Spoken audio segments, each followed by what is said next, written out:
All right, 7-2 on the season so far. So time for some picks for week number 4. So 2-1 last week. Bill was 1-2, and he would have been back. I would have had to bring him back for another week this week. He salvaged that 0-3 because he was 0-3 and he didn't want to live off that 0-3. So he came back, and he, by the thinnest of margins, because if they had not reversed that Falcon game, he would have been 0-3 last week and would have been right back in the soup this week. But instead, he got a win at 1-2. I was 2-1, 7-2 on the season. Today's football picks brought to you by Joseph Abboud Flagship Store. The Joseph Abboud Store. Experience exceptional quality, style, and service at its very best from the clothier and designer Joseph Abboud. Week 4. Already 4 weeks into the season, the last Sunday in September already, as the league flies by, in the league where they play for pay.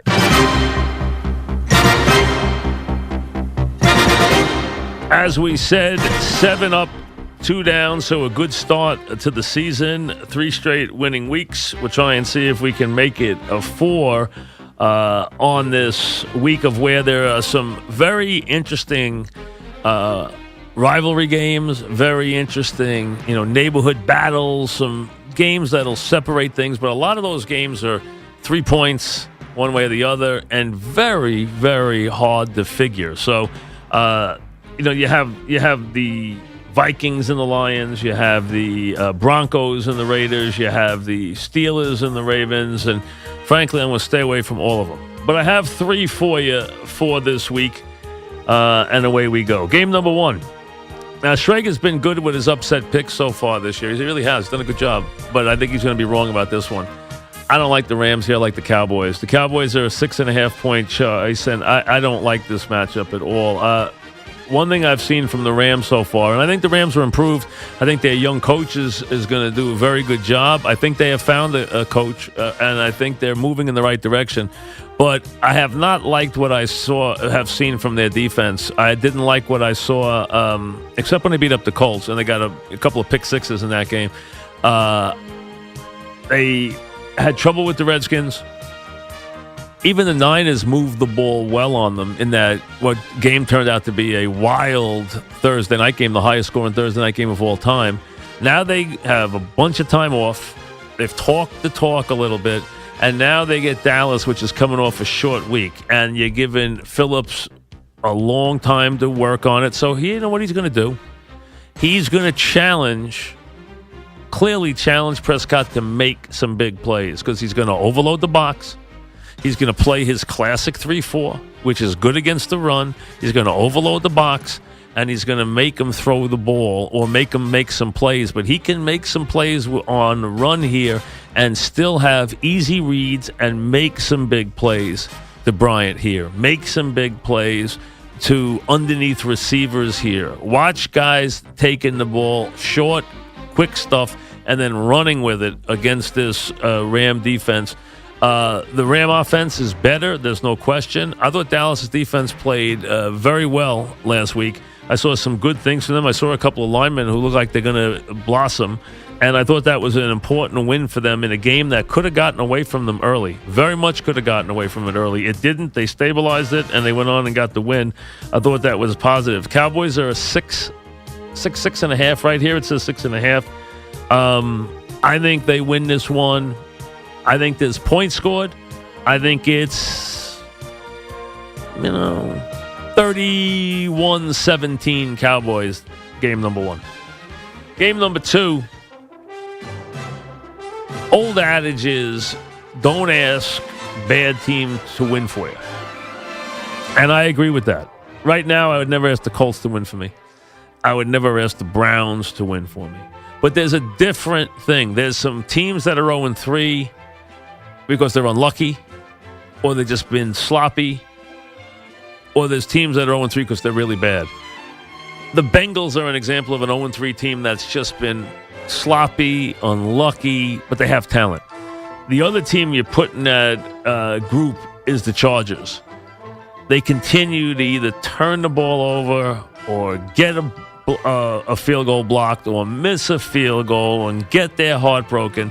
Now the Chargers, believe it or not, are still favored despite their early season problems because the Eagles come off a 61-yard, crazy, wild, emotional win against the Giants, have to travel across the entire country, going to play a team that hasn't won, a team that is desperate, and a team that won't excite you very much. Hard, coachable week for the Eagles. You're not going to get their attention, and you got to travel them across the entire country. I think it's an easy spot to get picked off in. Plus, I think the Eagles have looked very shaky on defense, and I think that the Chargers can move the ball on anybody. If they cut down on the mistakes, they win this game. The Chargers are a 1.5 favorite. If they keep the turnovers under 4, they win this game. If they turn over more than 4, I'm going to get an L out of it. But I think they'll win it. Maybe the kick will go through this time. They're due for some good luck. Frankly, this is a tough spot for the Eagles off last week's game. Give me the Chargers -1.5 for game number 2. And then, let me see if I'm reading the line right. Yeah, 1.5. I just want to make sure I get the line right. So San Diego, 1.5 is game number 2. Game number 3,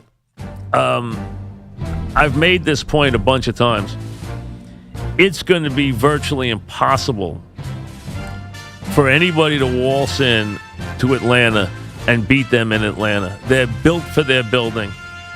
They are a lethal offense. They'll score their 24, 27 on the road, but they'll score their 37, 40 at home. They've played one home game. They blew the doors off Green Bay. They've played 2 road games. They had a big lead against the Bears. They let it slip away. They had a big lead last week against the Lions. They let it slip away. That's just them being lazy and being a little self-confident, really a little overconfident on the road. They're 3-0. Nobody's going to touch. If you're going to go in their building and beat them, you're going to have to be a really good team. If you're going to go in there and keep touch with them, you're going to have to be better than the Bills. Buffalo has played pretty well so far. And you know what? They come off a very big win. Now they go on the road, and they're an 8-point underdog in Atlanta. This is a whole different world trying to play with this defense and play with this offense and play in that building. And frankly, I just don't think they can do it. I don't think they can keep pace. They'll lose pace with this game, and the rest will be what it always is, another big win. I think you're going to see a lot of these. I think the script for Atlanta is going to be the same. Close games on the road, blowouts at home. You've already seen it. They demolished Green Bay. They'll easily run past Buffalo. Atlanta -8. So the 3 picks, 3 favorites, 3 home teams. Cowboys -6.5. Chargers over the Eagles -1.5. And Falcons -8. The picks for week number 4. Back after this. Progressive presents Mindfulness with Flow. You are a mighty fortress of supreme knowledge. Progressive Direct has not only revealed their rates, but those of their competitors. If you were any more in the know, you would be drowning in, the know. Compare Progressive Direct rates with competitors' rates, because knowledge is power. Visit Progressive.com. Progressive Casualty Insurance Company and Affiliates. Comparison rates not available in all states or situations. Prices vary based